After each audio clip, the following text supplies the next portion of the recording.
بسم اللہ الرحمن الرحیم۔ الکتاب ٹی وی آپ کا اپنا چینل ہے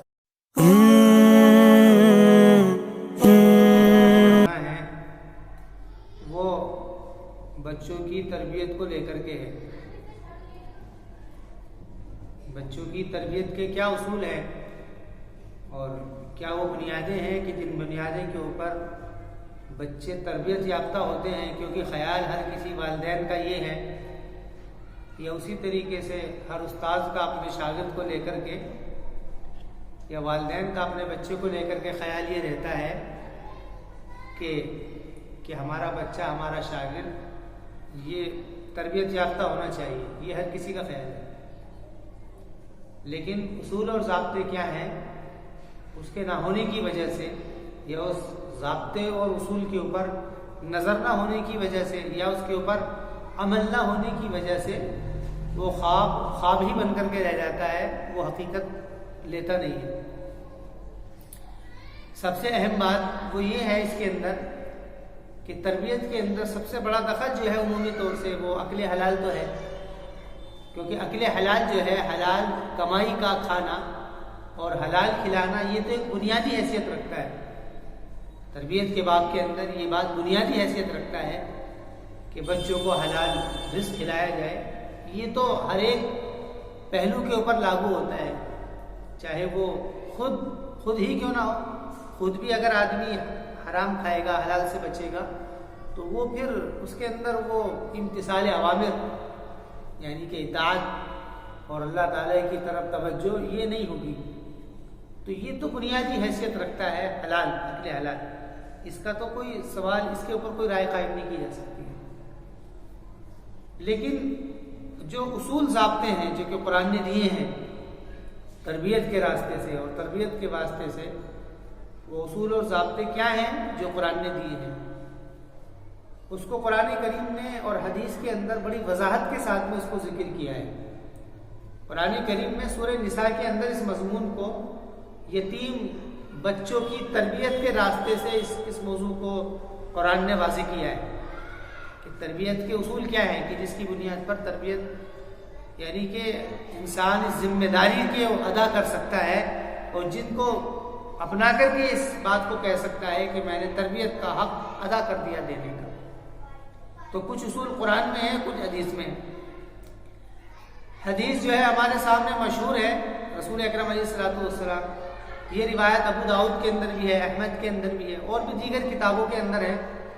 رسول اکرم علیہ الصلوۃ والسلام نے ارشاد فرمایا، مروا اولادکم وهم ابناء 7 سنین، کہ تم اپنے بچوں کو نماز کا حکم کرو کہ ان کی عمر 7 یعنی 7 سال کی عمر میں، یہ بات کہی گئی ہے کہ بچوں کو نماز کا حکم کیا جائے۔ ایک بات تو سمجھنے کی ہے، یعنی اولاد کو جو حکم دیا جائے گا نماز کا کہ اس کی عمر، کہ وہ عمر 7 سال یعنی 7 سال کی عمر میں، یہ بات کہی گئی ہے کہ بچوں کو نماز کا حکم کیا جائے۔ علماء نے اس کے اندر لکھا ہے کہ نماز سے مراد ہر وہ اعمال ہیں جو اعمال انسان کی فطرتاً اور اس کے علاوہ یعنی کہ معاشرتاً اور ہر ایک اخلاقاً اعتبار سے جس بات کو صحیح سمجھا جاتا ہے، ان ساری باتوں کا حکم دیا جائے گا۔ تو یہ عمر 7 سال کی ہے۔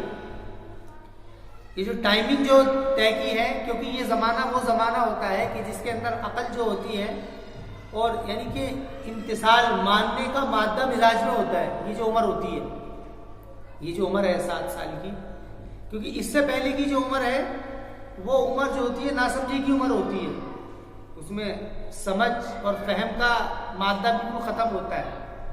اگر بچے کے اوپر کوئی کام لاگو بھی کیا جائے گا اور کوئی کام اس کے اوپر ڈالا بھی جائے گا تو چونکہ اس کے فہم سے باہر کی چیز ہے وہ اس کو سمجھ نہیں پائے گا، تو کرے گا تو جب۔ اس لیے جو 7 سال کی عمر ہے، یہ عمر ایسی عمر ہے کہ اس کے اندر انسان کی جو عقل ہے، فہم جس سے آدمی بات سمجھتا ہے، وہ فہم اور عقل کام کرنی شروع کر دیتی ہے اس عمر کے اندر۔ اس لیے اسی کو بنیاد رکھ کر کے آپ نے فرمایا کہ 7 سال کی عمر میں نماز کا حکم کرو، اور نماز کا ذکر اس لیے ہے کیونکہ جتنے بھی اعمال ہیں، اعمال صالح کی جو فہرست ہیں، ان اعمال صالح میں سب سے بنیادی حیثیت جو ہے وہ نماز کو ہے۔ یعنی کہ اچھے عمل کے اندر جو بنیادی حیثیت حاصل ہے وہ نماز کو ہے. یہ بات بھی پکی ہے کہ جو حیثیت اچھے عمل کے ہونے کی نماز کی حیثیت ہے یہ ظاہر ہے. تو اس لیے جو سب سے اہم عبادت ہے اور اہم عمل ہے اچھے ہونے میں اس کا ذکر کیا. اس سے کوئی یہ نہ سمجھے کہ صرف نماز ہی کا حکم کیا جائے گا باقی نہیں بلکہ نماز کا حکم, کیونکہ نماز کے بارے میں ان الصلاۃ تنہا عن الفحشاء والمنکر کہ نماز بے حیائی اور برے کاموں سے روکتی ہے. تو چونکہ جب آدمی نماز کا عادی بنائے گا تو اس کے اندر کچھ پاکی کا بھی حکم اس کو کیا جائے گا, کیونکہ نماز کے لیے پاکی ضروری ہے. پاکی کے علاوہ کچھ یعنی کہ ذہنی پاکی کا بھی حکم دیا جائے گا کہ ذہنوں کو پاک صاف رکھا جائے. اس کے علاوہ مزاج کو وہ ساری چیز یعنی کہ ہر وہ اچھی چیزوں کا حکم کیا جائے گا. 7 سال کی عمر ہے کہ اس کے اندر نماز کا یعنی کہ ہر اچھے کاموں کا حکم کیا جائے. دوسری بات آپ نے فرمائی کہ 10 سال کی عمر میں کہ وہ نماز نہ پڑھنے کی وجہ سے یعنی جو کام تم نے حکم دیا ہے جس کام کے کرنے کا اچھے کام کا, اگر وہ اس کام کو نہ کرے تو 10 سال کی عمر میں اس کو مارو. لفظ ہے وَضْرِبُوهُمْ یعنی کہ ان کو مارو. مارنے سے مراد یہ نہیں ہے کہ پکڑ کے بالکل ایک دم دھو دیا جائے. مارنے سے مراد یہ کہ تادیباً مارنا ہے. جہاں پر بھی شریعت کے اندر مارنے کا لفظ آئے گا یعنی کہ تحذیرات تو نہ ہو. تحذیرات سے مراد سزائیں. سزا اگر نہ ہو اور دوسرے کسی اور وجہوں سے مارنے کا حکم جہاں پر بھی آئے گا تو وہاں پر مار سے مراد تادیباً مار ہوگی. یعنی کہ ادب کے لیے مثلا ایک چاٹا لگا دیا یا دھمکا دیا یا اس کے علاوہ ہاتھ اٹھا دیا, چلا دیا, یہ ساری چیزیں اس کے اندر مراد ہے. وَضْرِبُوهُمْ کے اندر ڈانٹنا, ڈپٹنا, چلانا. اور اگر کوئی ایسی حرکت ہو گئی ہے کہ جو کہ بالکل ایک دم نامعقول حرکت ہے تو اس کے اوپر سختی بھی کی جائے گی. تو یہ 10 سال کی عمر یہ کیوں کہی گئی ہے؟ اس لیے کہ 7 سال کی جو عمر ہوتی ہے وہ فہم کی عمر ہوتی ہے, سمجھنے کی, اور 10 سال کی عمر جو ہوتی ہے وہ فہم کے انتہا کو پہنچ جاتی ہے. یعنی اب اگر کوئی کام چھوٹے گا 10 سال کی عمر کے اندر اگر کوئی کام چھوٹے گا تو وہ سمجھ کے نہ ہونے کی وجہ سے نہیں چھوٹے گا بلکہ وہ ہٹ دھرمی کی وجہ سے چھوٹے گا. ہٹ دھرمی سے مراد یہ ہے یعنی کہ اپنی عقل کو دوڑا کر کے نہ ماننے کی وجہ سے وہ حکم چھوٹے گا. یہ گمان کیا جا سکتا ہے کہ 7 سال کی عمر میں اور 8-9 سال کی عمر میں کہ جو اچھائی کا حکم دیا جا رہا ہے اس کو نہ اگر کیا جا رہا ہے تو اس کی وجہ یہ ہو سکتی ہے کہ بات سمجھ میں نہیں آ رہی یا فہم جو ہے, عقل جو ہے اس کا دائرہ ابھی ہے نہیں, اس کا تصور کیا جا سکتا ہے. لیکن 10 سال کی عمر وہ ہوتی ہے کہ جس میں فہم یعنی باتوں کو سمجھنا اور کیا کام اچھے ہیں وہ اس کا شعور اور کیا برے ہیں اس کا شعور اور احساسات یہ 10 سال کی عمر میں مکمل ہو جاتا ہے. کسی بھی بچے کو آپ اٹھا کر کے دیکھ لیجیے اب بھی کہ 7 سال کی عمر میں باتوں کو اچھی طریقے سے سمجھتا ہے اور 10 سال میں اس کا وہ فہم اور ادراک جو ہوتا ہے وہ 10 سال کی عمر میں انتہا کو پہنچ جاتا ہے. اب وہ اس سے اگر کوئی بھی غلط کام پوچھو گے وہ بتا دے گا کہ یہ غلطی ہے, یہ غلط ہے, چاہے اس کو نہ بتایا گیا ہو وہ بتا دے گا یہ غلط ہے. اور اگر پوچھا جائے کہ اس کو صحیح کہہ دے گا.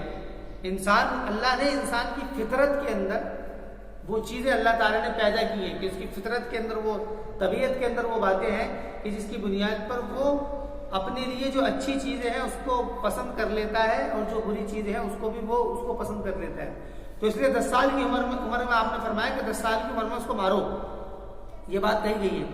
اور آپ دیکھ لیجئے کہ تربیت کے جو اصول ہیں ان اصول کے اندر ایک بات آپ نے فرمائی وَفَرِّقُوا بَيْنَ الْمَضَاجِعِ, اور آپ نے فرمایا کہ جب 10 سال کی عمر کے بعد میں بہن اور بھائی کے بستر کو الگ کر دو. یہ بہت سمجھنے کی بات ہے کہ جب 10 سال کی عمر ہو جائے اس کے بعد میں بہن اور بھائی کے بستر کو الگ کر دو. آپ دیکھ لیجئے کہ جتنا یعنی کہ جنس کے اندر جو سب سے پاکیزہ رشتہ ہے وہ بہن اور بھائی کا رشتہ ہے. بہن اور بھائی کا رشتہ پاکیزہ اتنا ہے یعنی کہ دوسرے رشتوں کے درمیان میں تو شیطانیت کا تصور کیا جا سکتا ہے دوسرے رشتہ داروں میں, اور جیسا کہ آج کل عام ہے کہ دوسرے رشتوں میں شیطانیت کا تصور کیا جا سکتا ہے. کچھ رشتے تو ایسے ہیں جو کہ بدنامی اسی لیے ہیں کہ شیطانیت کی وجہ سے, لیکن یہ جو رشتہ ہے بہن اور بھائی کا یہ رشتہ ایسا ہے کہ اس میں شیطانیت کا تصور نہیں کیا جا سکتا ہے. اور اگر کہیں پر 1-2 رپورٹ ایسی مل بھی جاتی ہیں تو وہ عام طور سے رپورٹیں جو ہوتی ہیں وہ جو عام طور سے آتی ہیں تو وہ ہوتے ہیں کہ یعنی کہ خالہ زاد ہے یا پھوپھی زاد ہے، اس طریقے کا مسئلہ ہوتا ہے، چچا زاد، کیونکہ اسلام میں چچا زاد بہن بھائی کا جو ہے وہ رشتہ ہو سکتا ہے، تو یہ وہ بہن بھائی ہوتے ہیں عام طور سے جو آپ کو یعنی سننے میں ملتے ہیں۔ حقیقی بہن بھائی کا ریکارڈ آپ کو اگر آپ چھاننے بھی لگیں گے تو میرے خیال سے کئی زمانے کے اندر ایک آدھ ریکارڈ آپ کو مل سکتا ہے، کیونکہ یہ رشتہ ایسا یہ رشتہ، اس رشتے کے اوپر اعتماد کیا جائے گا، یہ رشتہ ایسا ہے۔ اور جہاں پر اگر 1-8% کہیں مل گیا، وہ بھی انجانے میں کہیں مل گیا ہے، تو وہ بھی اس کی وجہ کیا رہی ہوگی، اس کی بھی کچھ محرکات یا اس کی وجہ رہی ہوگی کہ جو وجہ سامنے آئے گی تو آدمی ہاں کہہ دے گا کہ ہاں بھائی یہ تو شیطانیت ہو سکتی تھی۔ بہرحال یہ رشتہ پاکیزہ ہے، تو اس کے بارے میں حدیث میں فرمایا کہ بہن بھائی کے بستر کو الگ کر دو۔ سوچنے کی بات ہے، مطلب کیا ہے، کیونکہ موضوع کیا چل رہا ہے، موضوع چل رہا ہے تربیت کا، اولاد کی تربیت کا، کہ بچوں کی تربیت کیسے کی جائے، یہ والدین کو حکم دیا جا رہا ہے کہ بچوں کی تربیت کیسے کریں۔ تو فرمایا کہ اس عمر کے اندر بچوں کے بستر کو الگ کر دو۔ اب آپ اندازہ کر لیجئے کہ جب بہن اور بھائی کے بستر، یہ اصل میں استعارہ ہے، استعارہ کا مطلب یہ ہوتا ہے کہ اللہ کے رسول علیہ الصلوۃ والسلام جو بھی بات کہتے ہیں یا قرآن میں جو بھی بات آتی ہے اس میں شرم کا پہلو بہت زیادہ لیا جاتا ہے، یعنی اشارہ اس طرف ہے کہ یعنی کہ نگرانی کی جائے۔ مطلب کیا ہے، نگرانی کی جائے گی۔ جب بچے کی عمر 10 سال کی ہو جائے، لڑکا ہو یا لڑکی، کہ اس کی اس عمر کے اندر نگرانی کی جائے گی۔ نگرانی بھائی کی بھی کی جائے گی بہن کے مقابل میں، نگرانی بہن کی بھی کی جائے گی بھائی کے مقابل میں، اور اس کے علاوہ اگر اور دوسرے ہیں، خالہ زاد، پھوپھی زاد، پڑوسی زاد اور رشتے زاد، ایسے تو ان کے بارے میں تو کوئی تصور بھی نہیں کیا جا سکتا ہے۔ آپ دیکھ لیجیے جب وہ قریبی رشتے کے بارے میں احتیاط کا حکم دے دیا گیا ہے اور نگرانی کا حکم دے دیا گیا ہے، تو جو رشتے بالکل یعنی کہ جو کسی اور بنیاد پر ٹکے ہوئے ہیں تو ان کے اوپر کتنی زیادہ احتیاط اور کتنی زیادہ سختی کی ضرورت ہوگی، اس کے اوپر خود اندازہ لگایا جا سکتا ہے۔ قرآن کریم نے جو اس موضوع کے اوپر اصول دیے ہیں، وہ قرآن نے یتیم جو ہوتے ہیں، یتیم کی تربیت کا موضوع چل رہا تھا۔ یہ سورہ نساء کی شروع کی آیتیں ہیں، سورہ نساء ہے قرآن میں، اس کی شروع کی آیتیں ہیں۔ اس کے اندر بات یہ چل رہی تھی کہ اگر کسی کی یعنی کہ کفالت میں کوئی یتیم آ جائے، چاچا کی کفالت میں بھتیجے آ گئے، بھتیجی آ گئی، ان کے باپ کا انتقال ہو گیا، یا اور کوئی رشتہ دار کے اندر یا غیر رشتہ دار میں سے کوئی بھی کفالت کے اندر آ جائے، تو وہ ان کی تربیت کا لیے قرآن نے اصول دیے ہیں۔ مطلب یہ نہیں ہے کہ وہ تربیت انہی کی ہو سکتی ہے، سوچنے کی بات یہ ہے کہ جب تربیت ان کی ہو سکتی ہے جو کہ اپنے قریبی رشتہ دار نہیں ہے، تو قریبی کی تو ہونی ضروری ہے، کیونکہ عام طور سے خیال رہتا ہے کہ یہ تصور ہوتا ہے کہ یہ تو ہمارا باپ نہیں ہے یا یہ ہمارا رشتہ دار نہیں ہے۔ تو جو حقیقی رشتہ دار ہیں تو ان کے بارے میں تو تربیت کا ہونا لازمی ہے۔ تو اصول یہ دیے گئے ہیں، وَلَا تُؤْتُوا السُّفَهَاءَ أَمْوَالَكُمُ الَّتِي جَعَلَ اللَّهُ لَكُمْ قِيَامًا فَارْزُقُوهُمْ فِيهَا وَاكْسُوهُمْ وَقُولُوا لَهُمْ قَوْلًا مَّعْرُوفًا۔ یہ 3 باتیں کہی ہیں۔ پہلی بات تو یہ دی گئی ہے کہ مال ان کے حوالے مت کرو، یعنی کہ اگر کوئی ایسا ہے نا سمجھ ہے، بچہ نا سمجھ ہے، میں نے بتایا کہ 7 سال کی عمر، 10 سال کی، کہ یہ ناسمجھی کی عمر بھی طے کی ہے،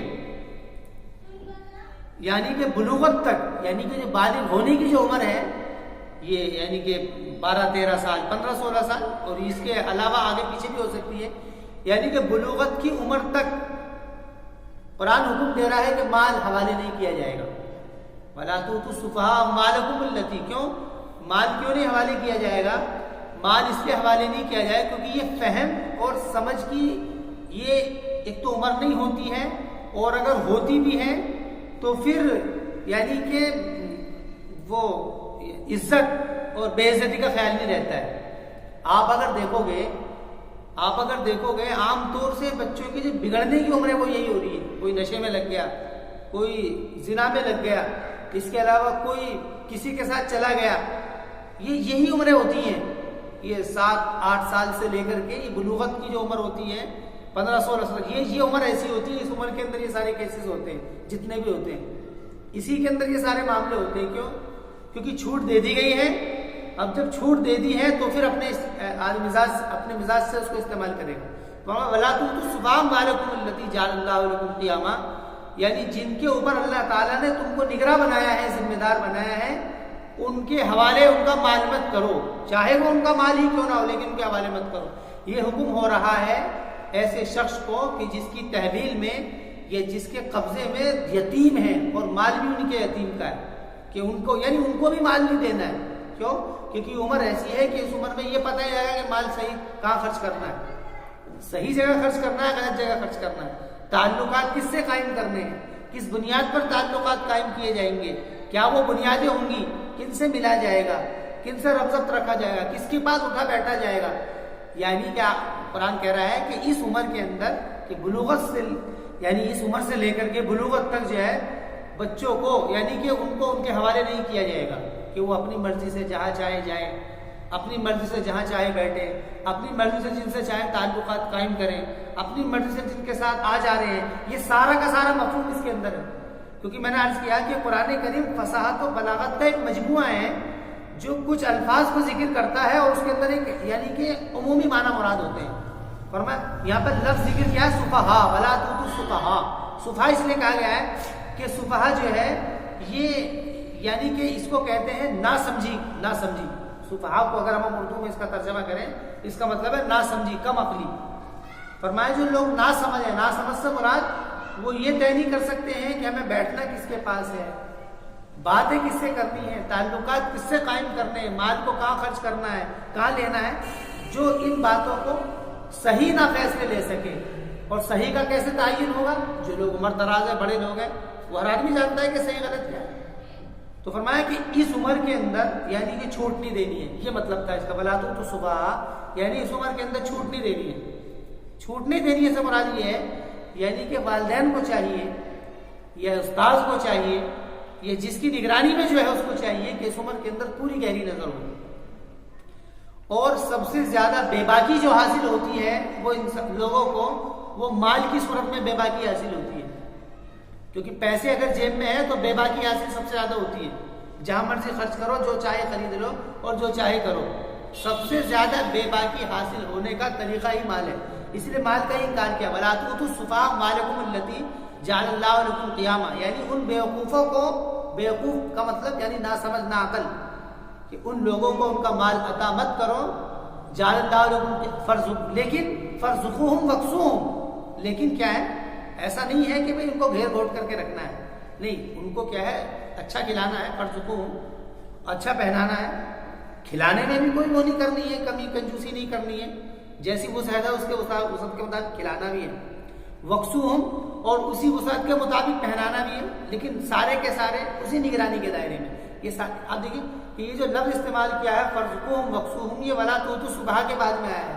مطلب یہ ہے کہ نگرانی کے یعنی وہی کپڑے ہونے چاہیے کہ جن سے یعنی کہ نگرانی کا پورا، جس سے یہ بات ظاہر ہو کہ ہاں ان کے والدین اور ان کے جو یعنی استاد ہیں وہ ان کی نگرانی کا خیال کرتے ہیں، ان کے یعنی کہ ان کے ہر اس چیز کا خیال کرتے ہیں کہ جس سے یہ بہکے نہ.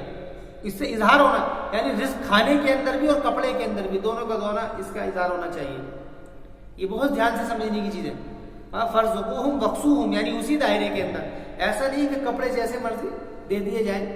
اس کے بعد میں ذکر کرنے کا مطلب یہ ہے کہ وہ دائرہ جو ہوگا وہ نگرانی کے دائرے میں رزق ہوگا، اسی کے دائرے میں وہ یعنی کہ پہنانا ہوگا. فرزقوہم وقصوہم.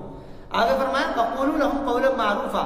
عام طور سے ایسا ہوتا ہے کہ اگر یہی پہلو استعمال کیا جائے نگرانی کا، اور پھر اس کے اندر اگر ان کو ایسا لگنے لگے گا کہ بھئی ہمارے یہ جو خیال پیدا ہوتا ہے کہ بھئی ہم تو یعنی کہ ہم تو بندھے ہوئے ہیں، ہمارے اوپر تو بہت ساری نگرانیاں ہیں، پابندیاں ہیں. اس نگرانی اور پابندی کی وجہ جو ہوتی ہے وہ یہ ہوتی ہے کہ یہ جو اصول قرآن نے دیے ہیں ان سارے اصول پر نظر نہیں ہوتی.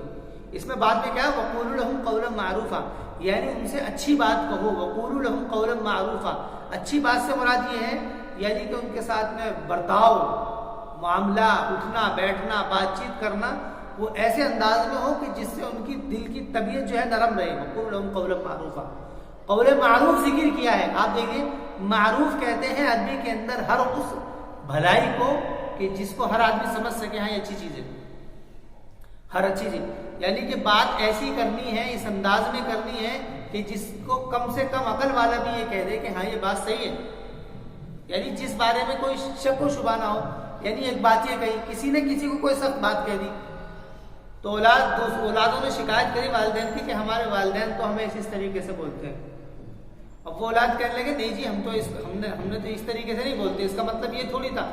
اس لیے قرآن کریم نے قول معروف کی شرط لگا کر کے بات بتا دی ہے کہ بات اس طریقے سے نرمی میں کرنی ہے کہ کوئی بھی بیوقوف سے بیوقوف سن کر کے یہ نہ کہے یا یہ فیصلہ کر دے کہ ہاں یہ بات تو اچھی بات تھی، اس میں تو کوئی شک و شبہ کی اور اس پر اعتراض کی تو کوئی وجہ ہی نہیں بنتی ہے.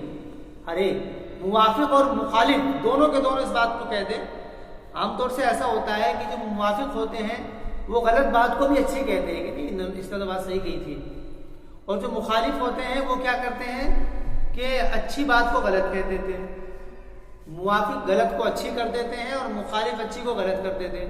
تو یہاں پر لفظ ہے قول معروف، یعنی یہ لفظ کہا ہے کہ مخالفین بھی اس بات کو سن کر کے یہ کہیں کہ ہاں یہ بات صحیح کہی ہے، اس میں کوئی دو رائے نہیں ہے، اچھی بات ہے. قول معروف یہ لفظ کہا گیا. اس کے بعد میں ورزقوہم وقسوہم وقول لہم قولا معروفا وابتلوا الیتامى حتی اذا بلغوا النکاح. اب دیکھ لیجیے آگے جو چوتھا حکم دیا جا رہا ہے وہ ہے وابتلوا الیتامى، یعنی ان لوگوں کو آزماتے رہو. یتامہ کا لفظ استعمال کیا گیا ہے کیونکہ یتیم ہی کا ذکر چل رہا ہے، ورنہ اصول جو ہے یہ سارے تربیت کے دیے گئے. ان کو آزماؤ. آزمانے سے مراد کیا ہے؟ آزمانے سے مراد یہ ہے کہ جس بنیاد پر آپ بچوں کی تربیت کر رہے ہو یعنی کہ وہ تو اس کو آزماؤ، یعنی اس کو دیکھو، اس کو مال دے کر کے دیکھو یہ مال کہاں پر استعمال کرتا ہے مال کا. اس کو کچھ آزادی دے کر کے دیکھو، اس کو آزادی دے کر کے دیکھو کہ وہ کرتا کیا ہے. یعنی کہ اگر اس کو کوئی چیز اس کو تھوڑا سا بھیج دیا کہیں کہ دیکھو اس کے تعلقات کن لوگوں سے ہیں، یعنی یہ آزمانے کا لفظ وابتلوا الیتامى کہ ان کو آزماتے رہو. مال دے کر کے یا کچھ چھوٹ دے کر کے ان کو آزماتے رہو کہ یہ اپنے مال کا استعمال کہاں پر خرچ کر رہے ہیں یا ان کے تعلقات کن لوگوں سے قائم ہو رہے ہیں، ان کو آزماؤ. وابتلوا الیتامى. اور یہ پروسیس کب تک چلتا رہے گا؟ حتی اذا بلغوا النکاح، یہاں تک کہ وہ نکاح کی عمر کو پہنچ جائے، یہاں تک کہ وہ بالغ ہو جائے، یعنی کہ نکاح کی عمر کو پہنچ جائے. یہ پروسیس جب تک چلتا رہے گا. کون سا؟ نمبر 1 چھوٹ نہیں دینی ہے، اور چھوٹ دینے کا سب سے بے باکی جو ہے وہ مال کے ذریعے سے حاصل ہوتی ہے، اس لیے مال ہی کا ذکر کیا. وَلَا تُؤْتُوا السُّفَهَاءَ أَمْوَالَكُمُ الَّتِي، ایک بات تو گئی. دوسری بات یہ کہی گئی ہے کہ کھلانا پلانا اچھا ہے لیکن اسی نگرانی میں. وَلَا تُؤْتُوا السُّفَهَاءَ اس کے اندر دوسری بات یہ کہی گئی ہے. تیسری بات یہ کہی گئی ہے کہ بات جو ہے وہ اس نرمی کی کرنی ہے کہ کوئی بھی شخص بات کو سن کر کے یہ نہ کہے کہ یہ بات اچھی نہیں تھی. چوتھی بات یہ ہے کہ آزمائش کرتے رہنا ہے. وابتلوا الیتامى، آزمائش کرتے رہنا ہے. کچھ پیسے لے کر کے دیکھ لیا کہ دیکھو کس میں استعمال کر رہا ہے، کچھ آزادی دے کر کے دیکھ لیا. تو وابتلوا الیتامى یہ الگ مستقل. اس کے بعد حتی اذا بلغوا النکاح، یہاں تک کہ وہ یعنی نکاح کی مدت کو پہنچ جائے. وابتلوا الیتامى حتی اذا بلغوا النکاح. اب آگے دیکھ لیجیے یہاں، حالانکہ نکاح کی عمر وہ ہے کہ جس عمر میں نکاح ہو گیا. اب نکاح اگر ہو گیا ہے یا تو لڑکا ہے یا لڑکی ہے. اگر لڑکا ہے تو وہ اپنی بیوی کو دیکھ کر کے چلے گا کہ بھئی مجھ کو چلانا ہے، اور اگر لڑکی ہے تو وہ شوہر کو دیکھ کر کے چلے گی کہ بھئی مجھے کوئی ایسا کام نہیں کرنا ہے کہ جس کی وجہ سے میرے ساتھ میں مسائل کھڑے ہو جائیں.